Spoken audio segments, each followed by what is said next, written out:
All right. So what do you do, guys? What do you do? What do you do? What do you do?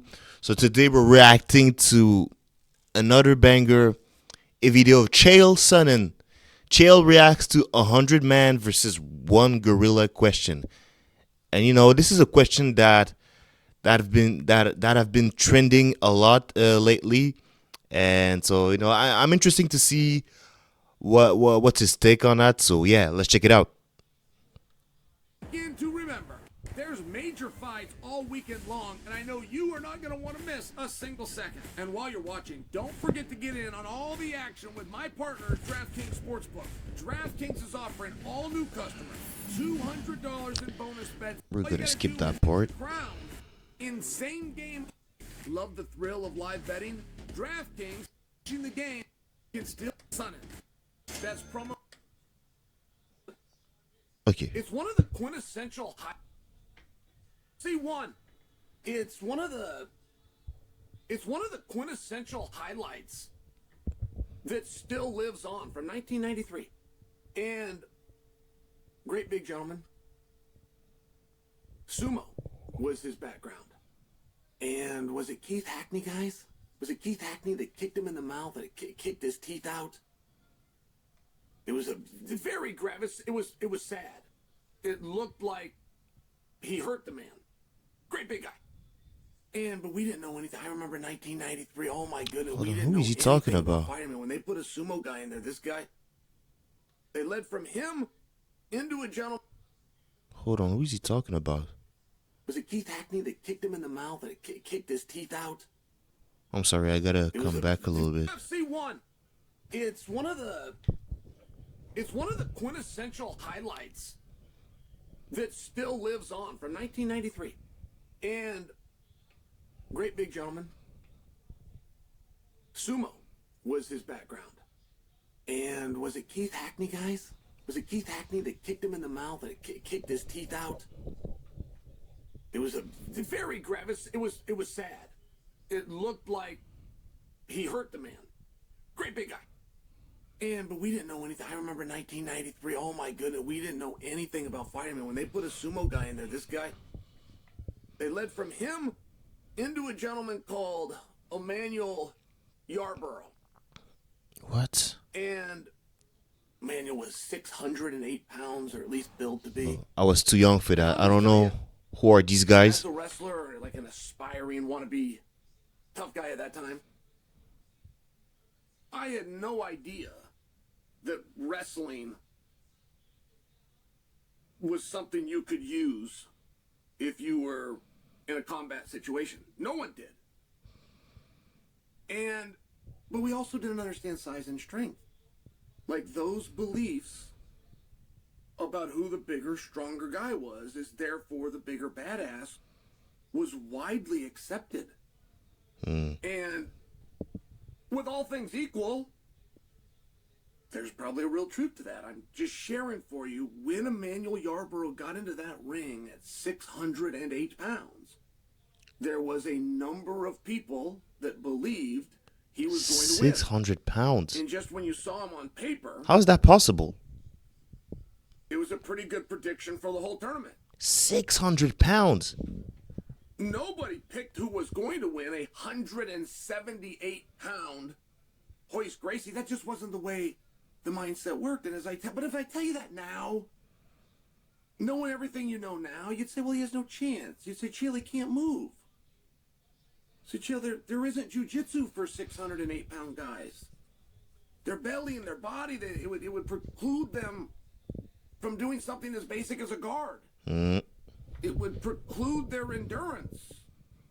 It would preclude their ability to move around. In fact, Chael, I'll cut him in half. I'll make him 300 pounds, and I don't think you can find anybody out there whose own body won't get in their way, won't get tired, just for example.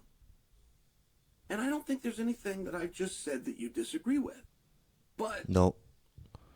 there must be a tipping point. There must be. And this came out 2 days ago by Mr. Beast. Mr. Beast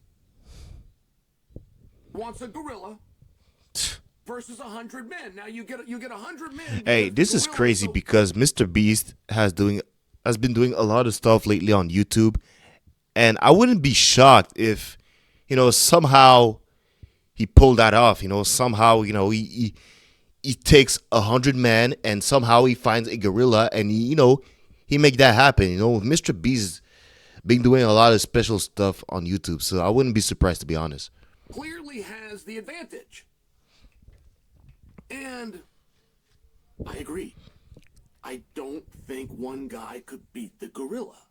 No. But with what evidence as fight experts do we come to that conclusion? I mean, after all, the gorilla will have absolutely no training. Not going to be able to bite you and kill you. Wouldn't Emmanuel Yarborough be the closest thing that we've seen as far as just being a different body, a different level of power, a different level of mass to have to deal with? And it went miserably bad. Miserably. To where it was sad to watch. In addition to being a surprise. So I'm only coming to you. 608 pounds was too much. 608 trained pounds was too much. But 1,000 could beat 100 men. It's an interesting concept. Which by the way, I don't just openly dismiss. It would take a few men to deal with the size of the gorilla. My partner Ryan brought something up, and he said, Chael, I don't know anything about the endurance. But to be honest,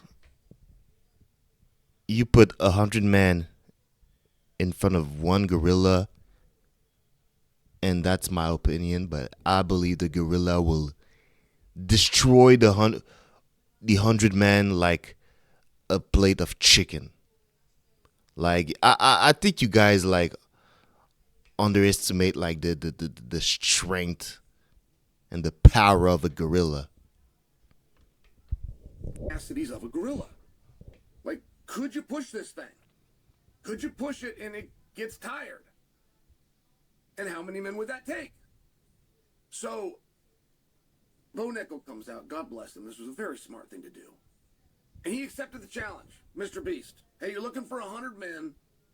I'll lead the charge. And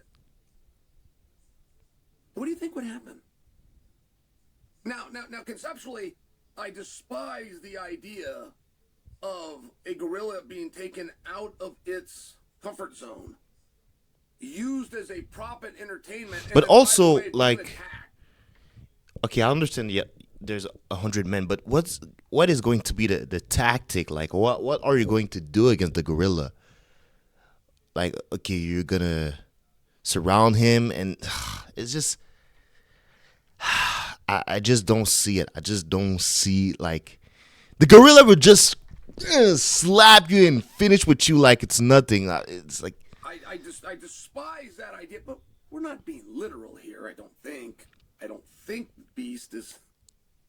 I don't think the beast is looking for 100 men and somewhere in the world that he could hold such an event. And moreover, what do you have to do to beat him? That's always been a question. That's been a question that we accepted within our sport of MMA because somebody else told us. I mean, the term finish a fight came specifically and solely from jiu-jitsu. And the way you finish a fight is if the guy taps out. And that is now an accepted method.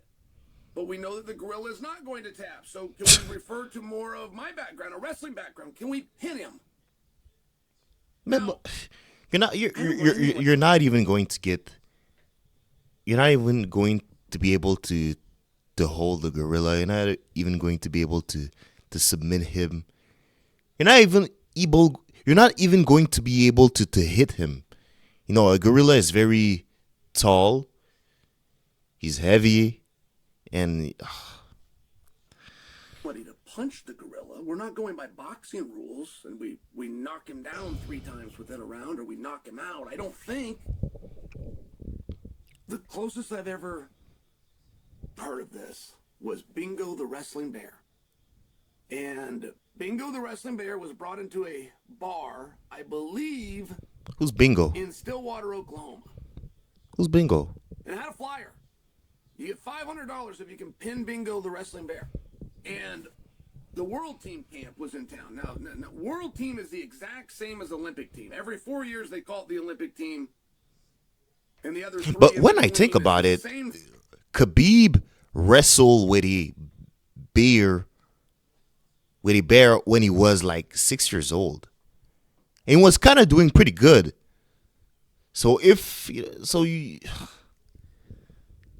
and a bear, like, but at the same time, a bear is more powerful than a gorilla. These are two different animals. But at the same time, the bear was kind of a little bear, but still, it's a bear. So yeah, whatever. Thing, but they go to the World Championships. And I'm only sharing with you; it's the best of the best. Well, I think the bear. If the bear fights a gorilla, I think the gorilla defeats the bear. No doubt about it. I mean, also it depends on the size of the gorilla. It depends on the size of the bear. But I just think a gorilla is more powerful than a bear, in my opinion. But animals in general are just more powerful than humans. So it's a hard And question. Mark Schultz took on Bingo, and it was very specific though. You don't have to beat him up or kill him or hurt him, something like this. Bear's muzzled, bear's been declawed, you gotta pin him. And it's in a bar, and Mark shows up in a wrestling singlet, and he pins Bingo the Wrestling Bear. In fact, Mark choked the bear. And Mark Schultz was very How can you famous choke for a something bear? known as a front headlock. With his paws and You've everything. seen it one time if you're MMA fans. One time in the history of MMA, and nobody really even knew what they were looking at. It was a wrestling hold made famous by Mark and Dave Schultz. Matt Hughes used it to render unconscious Ricardo Almeida, which, like, any way you saw that fight going, you did not imagine that Matt would ever submit Ricardo Almeida. It was a very big surprise, but it was also a technique that's not used in jiu-jitsu. It was a little bit of a surprise. I'm just, for you hardcore fans, you will see that. But Mark did that to the bear, and it worked. Well, Like, who would know if you could choke out a bear? how's Does it that- work the same? Apparently so. Mark front headlock and choked out the bear. And people that were there, apparently it was very sad. And the bear let out a groan. He goes, oh! People that saw it didn't like it. what? But either way, How is that possible? How can you? and if you're wondering how that story ends, the owner of the bar refused to pay the $500 because he defined a pin as you've got to take its arms and you got to pin its arms down. He did not define it as shoulders touching the mat. You Oh, had to take its arms and pin its arms down. it's impossible. And the trick was that a bear's anatomy locks right here. You would have to break Yeah, like it's impossible. the bear. Yeah, you got to break him. It's to get his impossible arms to. down. He didn't pay up. But I only bring that to you because that was never supposed to happen. The bear wasn't supposed to be choked, and there wasn't supposed to be a man that could deal with the strength of the bear. And now there's 100 men versus one gorilla, and it's an interesting concept that speaks to how little people know. They just do. I remember when it was going around, Ronda could beat Floyd. And I'm in a business where I have to hear stupid things from stupid people. That, in my time in this business, is the most stupid thing I've ever heard. Now, good for promotioning and marketing. Well, do y'all believe that Ronda could beat Floyd? Like in a street fight? Do y'all believe that? Going. I'm talking about if you're being literal. That is ridiculous. But I remember some of my peers weighing in on it. And they were picking Ronda. And I remember some of my peers even saying, well, she could beat me. I still remember to this day dudes that said, I look at them differently. I remember in the moment, one of them was a college football player who watches the channel. I won't out him by name. I couldn't believe it. And It is sometimes surprising how little that people will know or people would imagine. And the idea that a gorilla of any kind, a silverback, a male, a pissed off gorilla, happy gorilla, full-grown gorilla, maybe gorilla, any way that you want to do it. The idea that you could possibly find 100 men so weak that they couldn't beat the gorilla is fascinating. But even more fascinating, sadly, is those 100 men do exist. Is there really 100 men that would like to face a gorilla? So yeah, let me know in the comments, guys, who y'all think would win in a fight between one gorilla and 100 men. So that's it for the video, guys. I hope you enjoyed. Please make sure to subscribe to my channel, and see you next time.